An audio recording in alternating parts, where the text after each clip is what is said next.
اس کے بعد سے جو ریسورسز کا بندر بانٹ صوبوں میں ہو رہا ہے اور جو لوگوں کے گھروں سے اربوں خربوں روپے کے نوٹ کیش مل رہا ہے، اس کے بعد بھی کسی کو بھی کوئی شرم حیا نہیں کہ کس طریقے سے غریب عوام کا پیسہ لوٹا جا رہا ہے، کس طریقے سے عوام کا استحصال کیا جا رہا ہے.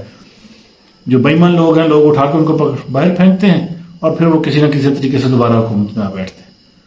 تو اللہ رحم کرے ہمارے عوام کے اوپر اور ان پالیسی سازوں کے اوپر جو اس طرح کے کرپٹ لوگوں کو پورے ملک کے اوپر لا کے بٹھا دیتے ہیں. جی رانا صاحب.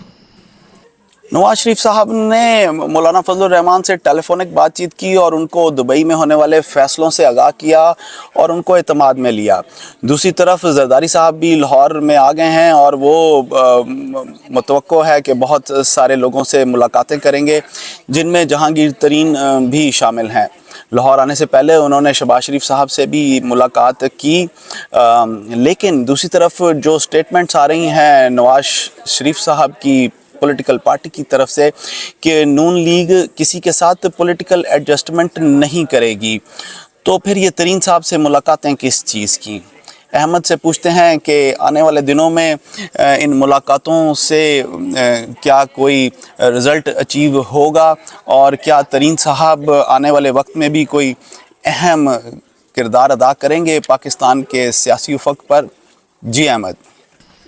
زرداری صاحب کی شہباز شریف صاحب سے ملاقات ہوئی اور پھر شہباز شریف صاحب جہانگیر ترین صاحب کے بھائی جنہوں نے خودکشی کر لی تھی لاہور میں، جو کرکٹ ٹیم ملتان کی جو کرکٹ ٹیم ہے پی ایس ایل میں، اس کی سربراہی بھی کرتے تھے، اس کے اونر بھی تھے. وہ ان کی وفات ہوئی، اس پہ افسوس کرنے بھی گئے. تو سیاسی سرگرمیاں آپس میں اٹھک بیٹھک، ایک دوسرے کے لیے سیٹ ایڈجسٹمنٹ اور یہ ساری چیزیں تو چل رہی ہیں. زرداری صاحب کی جو میٹنگ نواز شریف صاحب کے ساتھ دبئی میں ہوئی اور اس کے بارے میں اس کو بڑا نتائج نہیں بتائے گئے یا عوام سے شیئر نہیں کیا گیا، جس پہ فضل الرحمان صاحب بعد میں بلوچستان کی پارٹیوں اور دوسری پارٹیوں کے اوپر کا بھی سخت اعتراض آیا کہ ہم اگر ووٹ نہ دیں تو ان کی حکومت ہی نہیں بنتی، اور پھر بھی یہ جو ہے ہم سے پوچھے بغیر سب کچھ کرتے پھر رہے ہیں. تو ایسے ہی ہوتا ہے، جو چھوٹی پارٹیاں پھر ایسے ووٹ دیتی ہیں پھر ان کو پوچھتا کون ہے. بڑی پارٹیاں مرضی سے فیصلے کرتی ہیں اور اپنی مرضی سے سیاست چلاتی ہیں. ایم کیو ایم کے ساتھ یہی ہوتا تھا، مولانا فضل الرحمان صاحب کے ساتھ بھی یہی ہوتا تھا. جن پارٹیوں کی 30 سے کم سیٹیں ہوں گی ان کو 2-4 وزارتیں دے کے اس کے بعد مین سٹریم ڈیسیژن میں نہیں پوچھا جائے گا. کیبنٹ میں ضرور بٹھا لیتے ہیں، 1-2 وزارتیں بھی دے دیتے ہیں، لیکن پھر کوشش یہ کی جاتی ہے کہ بڑے بڑے فیصلے حکومتیں اپنے پاس رکھیں. ایسا ہی ہوتا ہے. تو اب زرداری صاحب، شہباز شریف صاحب، نواز شریف صاحب، ان کی ملاقاتیں ہو رہی ہیں. اب انتظار اس چیز کا ہے کہ نواز شریف صاحب کے جو پرانے کیسز ہیں ان کے اوپر اگر ان کی اپیل فائل ہو جائے تو پھر ان کا ملک میں واپس آنا بنتا ہے، اور اگر ملک میں واپس آتے ہیں تو پھر وہ الیکشن میں بھی کنٹیسٹ کر پائیں گے. اور پی ایم ایل این تو پہلے ہی الیکشن کو پوری طریقے سے فیس کرنے کے لیے تیاری کر چکی ہے.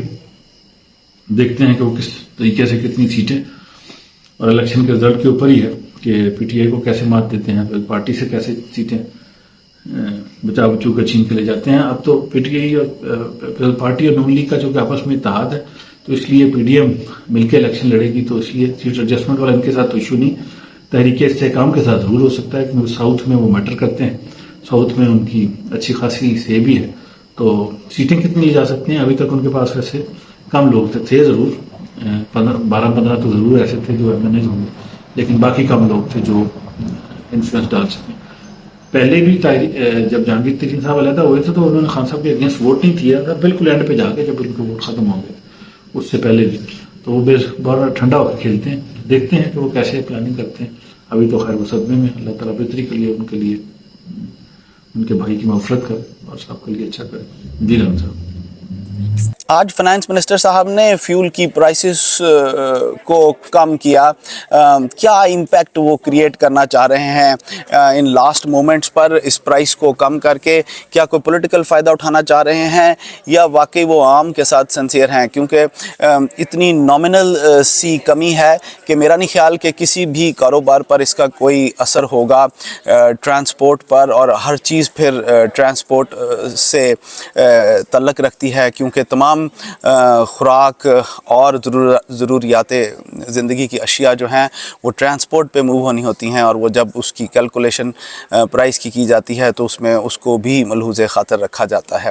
چلتے ہیں احمد کے پاس اور ان سے پوچھتے ہیں کہ وہ اس بارے میں کیا کہتے ہیں. جی احمد. جی رانا صاحب، ابھی ڈاکٹر صاحب نے تھوڑی دیر پہلے اعلان کیا ہے، اور 9 روپے کے قریب ڈیزل، اور تقریباً اس سے کم و بیش تھوڑا سا 10 روپے کی کتنا وہ جو ہے 7 روپے ڈیزل، پیٹرول اور پھر ڈیزل بھی سستا کیا. اب ایشو یہ ہے کہ جو پیٹرول اور ڈیزل کی قیمت اس وقت 300 روپے کے قریب پہنچی ہوئی ہے، اگر وہ اس میں 50 روپے 100 روپے کمی ہو پھر تو عوام کو فیل ہوگا. 9-10 روپے والی جو کمی ہے وہ لالی پاپ سے کم نہیں ہوگی. اس کی وجہ یہ ہے کہ جو موٹر سائیکل چلانے والا ہے، موٹر سائیکل کا بہت زیادہ کام آ گیا رانا صاحب. آپ کو رائڈر کا آپ کو پتا ہوگا، لوگ گھر پہ بیٹھے کھانا آرڈر کرتے ہیں، کھانے کی چیزیں ہوٹلوں سے ان کے پاس پیک ہو کے، پیزے، باقی KFC، برگر، یہ وہ سب کچھ ان کے پاس پہنچ جاتا ہے. اور فوڈ کے اتنے آؤٹ لیٹس کھل گئے ہیں، ان کا اچھا خاصا کام اسی چیز پہ چل رہا ہے. یہ جتنے ینگ لڑکے ہیں جو مہینے میں 40,000 تک کما لیتے ہیں، چھوٹی موٹی نوکری ساتھ پڑھ لیا، ساتھ کچھ اور بھی کر لیا، تو وہ پیٹرول ان کا ایک بیسک خرچہ ہے. موٹر سائیکل پہ وہ آتے جاتے ہیں، چیزیں ڈیلیور کرتے ہیں، کچھ لوگ ان کو ٹپ بھی دے دیتے ہیں، اس سے پھر ان کا اچھا گزارا ہو جاتا ہے. اب عرض کرنے کا مقصد یہ ہے کہ، اور بڑے شہروں میں زیادہ ہے، اب چھوٹے شہروں میں ایسا اس کا رواج آ رہا ہے. موٹر سائیکل کی انڈسٹری بھی ساتھ گرو ہو رہی ہے. جیسے لیپ ٹاپ بڑھے تو ہم نے لیپ ٹاپ سے کمانا شروع کر دیا. جس انڈسٹری میں ہم جو بنانا شروع کریں گے، جو سستا بیچنا شروع کریں گے، عوام ہمارے تیز ہیں، بہت فائدہ بھی اٹھائیں گے، اکانومی بھی گرو کرے گی. اب یہ جو موٹر سائیکل والے رائڈر ہیں، یہ پیٹرول کے ساتھ بہت زیادہ لنک ہے. ان کی میرا خیال اچھا خاصا ووٹر کاؤنٹ بھی ہے ان کا. اب یہ PTI کو ووٹ دیتے ہیں، نون لیگ کو ووٹ دیتے ہیں، پیٹرول سستا ہونے کا امپیکٹ تو وہ ضرور لیں گے. یہ تو نہیں ہو سکتا کہ لوگ اس کو ڈسکاؤنٹ ہی نہ کریں، اس کو ایڈجسٹ تو اپنی سوچ میں ڈالے ہی نہ کرنے کی پیٹرول کس نے سستا کیا تھا. تو مجھے یاد ہے سال پہلے یہ بات ہو رہی تھی کہ کاش انٹرنیشنل پرائس جو ہے پیٹرول کی 70 کے قریب آ جائے تو ہم بہت بہتر ہو جائیں گے. تو پیٹرول تو 70 آ گیا، لیکن ڈالر ہمارا اوپر چلا گیا، جس سے ہمیں بڑا نقصان ہوا، اور ہم پیٹرول کی پرائسز لوکلی کم نہ کر سکے. یہی نقصان نون لیگ کو ہوا، اور اسی کا فائدہ PTI نے اٹھایا. اب اگر کسی طریقے سے یہ پیٹرول کی پرائس جو ہے وہ ایک بڑا کی ایلیمنٹ ہے، اگر وہ کسی طریقے سے ہم ایڈجسٹ کر کے نیچے لے جائیں، IMF ہمیں لے جانے نہیں دے گا ویسے، اگر ہم نیچے لے جائیں تو وہ عوام کے لیے ایک میجر امپیکٹ، میجر فائدہ ہوگا، جو پھر نون لیگ کے لیے بہت ہیلپ فل ثابت ہوگا الیکشن کے دنوں میں. یہی ٹائم ہے جس میں اگر نون لیگ کر لے تو کر لے، پھر بعد میں جب وہ مہینے بعد ان کی گورنمنٹ ویسے ختم ہو جائے گی، آج کے بعد 30 جولائی ہوگی، اسی وقت وہ آخری پرائس ریڈکشن ہوگی نون لیگ کی طرف سے.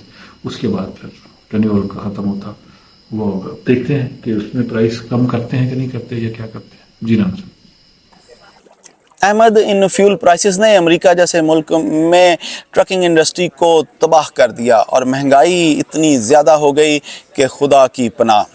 دوسری طرف ہمارے سیاستدان جو ہیں وہ پولیٹیکل مائلیج لینے کے لیے ہر طرح کی حرکتیں کرنے کے لیے تیار ہیں.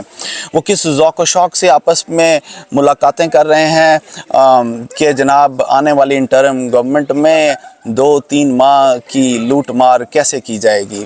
اس کے لیے سیاسی وفاداریاں بھی تبدیل ہو رہی ہیں، اور لوگوں کو احساس دلایا جا رہا ہے کہ جناب آپ ہمارے صاحب ہیں، ہم آپ کے وفادار رہیں گے.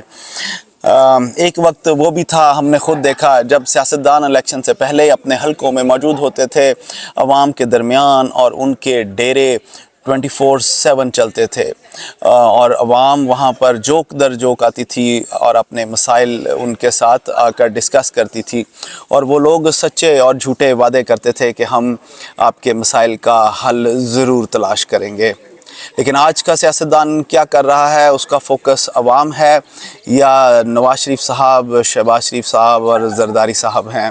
وہ گارنٹیاں دے رہا ہے اپنی وفاداری کی. بہرحال آپ بھی اس پر سوچئے گا. میں آپ سے اجازت لوں گا. اللہ آپ سب کو آسانیاں نصیب فرمائے اور آسانیاں تقسیم کرنا نصیب فرمائے. السلام علیکم.